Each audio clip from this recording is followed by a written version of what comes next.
Hi everyone, just a little introduction. I'll be doing an unboxing for the Bigtreetech K-Touch, which I recently acquired.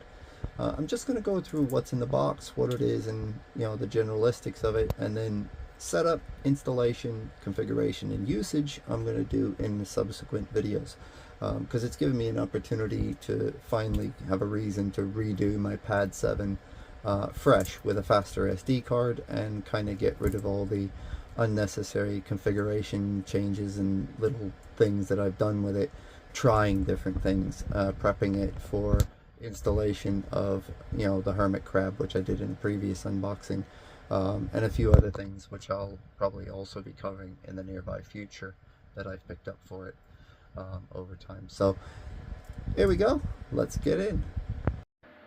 Okay, so here we have the Bigtreetech K-Touch. It is basically a remote control that controls your actual Klipper controller. So if you have like the Bigtreetech Pad 7, the CB1, the CB2, the Pi 1.2, or even the Pi 2 that they've done, this will let you remote control it from another location within your home. So we'll go ahead and unbox it here. So, okay, of course you have to have some swag stickers.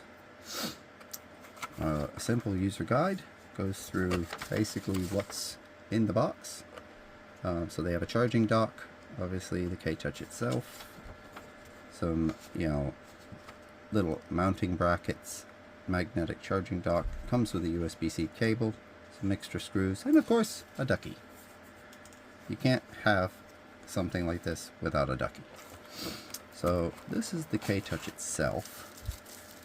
Quite excited about this, actually. I've been waiting for one of these since they released, and I was epically happy to be able to finally acquire one. So got a little spot here on the back where you can plug in the charger. Obviously it's got its place for its power switch, I2C interface, that you can use for various sensors and that. And yeah, that's some strong magnets. So we got a place for a USB drive at the same point, and then that's where it makes contact with the back of the K-Touch. Obviously you keep these magnets away from anything that might be sensitive to magnetic fields. So if you have any credit cards that have the magnetic stripe on them, keep this away from that in case they're needed, so forth, because it'll kill your bank card, unless of course it's like regular contactless. But let's see, yeah, that's a neodymium magnets, very strong. That's the pad itself, so let's go ahead and put that here. Let's see here, very simple packaging, obviously not much to it. To be fair, it is a basic set of things. There is the almighty ducky. Okay, so in here we've got the mounting bracket, obviously for your charging dock. It's got some 3M double-sided sticker, obviously to hold it in place if you're just going to stick it on something. And then the screws most likely will go, which are in this little packet here. I'm going to leave them in there. Ultimately, to attach that to your charging dock, supplied Allen key, obviously for that, and then your USB-C charging cable, which you can use with a power adapter, or if you have a power bank you want to use, or if it's right next to your printer, and you've got a free USB port on it that can keep it charged, that'll work too. So that will be that.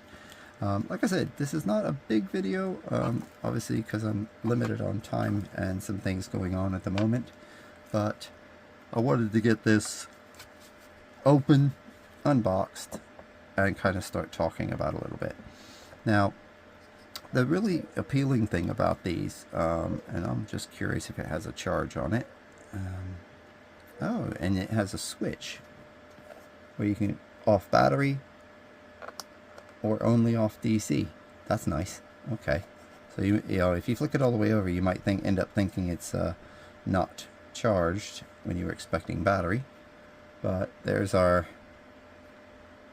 please select your K-Touch language, obviously it starts off. But yeah, this is just the nice little, it does come on. Like I said, I'm not going to do this setup right now, but this controller gives you the ability to control your printer without a wired connection. There we go. To your Klipper controller. So if it's a Bigtreetech Pad 7, or if you have a Raspberry Pi 4, Raspberry Pi 5, Raspberry Pi 3B Plus, it doesn't matter.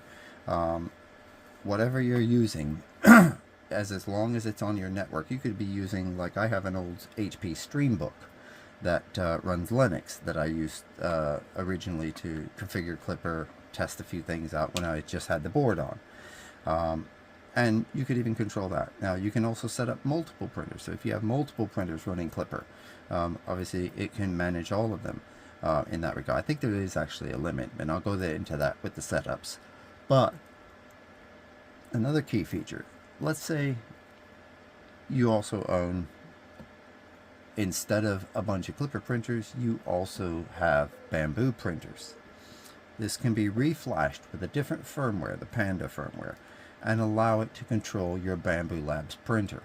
So whether it's the A1, the A1 Mini, the X1, the X1 Carbon, you know, any of the Bamboo printers, from what I'm understanding, you will be able to control with this. Now that's something I can't test, sadly. I do not have a Bamboo printer. Bamboo, if you ever see this and you want to send me even an A1 Mini, I'll be happy to give that a go. You know, I have my own thoughts, but I am always open to trying something new. And it would give an also very awesome opportunity to test that aspect. Needless to say, I'm sure somebody else will do it anyway, but this is the Bigtreetech K-Touch. Pretty simplistic, basic forward item. You know, it is a remote control. This is not going to control your printer by itself. So if you're looking at this, instead of getting, you know, a Pi with an HDMI screen, or, you know, a Pad 7 or some other solution, forget that. This is for somebody who wants to be able to have a remote display with control for their printer or printers. You know, that way they can monitor a print job, maybe for example while they're sitting down watching TV, printer is in another room. They can obviously tap into that here. Okay, well, thank you for watching, and I'll try to get the follow-up with the setups as quickly as I can. I'm still building the basics of the firmware, because I am going to cover going through the Klipper installation with the Pad 7. I'm using a CM4, so it's going to be based on that with the Pad 7. But I do have the original CB1 on a Pi 4 adapter, which I will go through its setup as well, and then obviously pairing this to those items. Even though I don't have the second printer running Klipper yet, I have some ideas and plans. So there we go, and I hope you enjoyed seeing the K-Touch from Bigtreetech.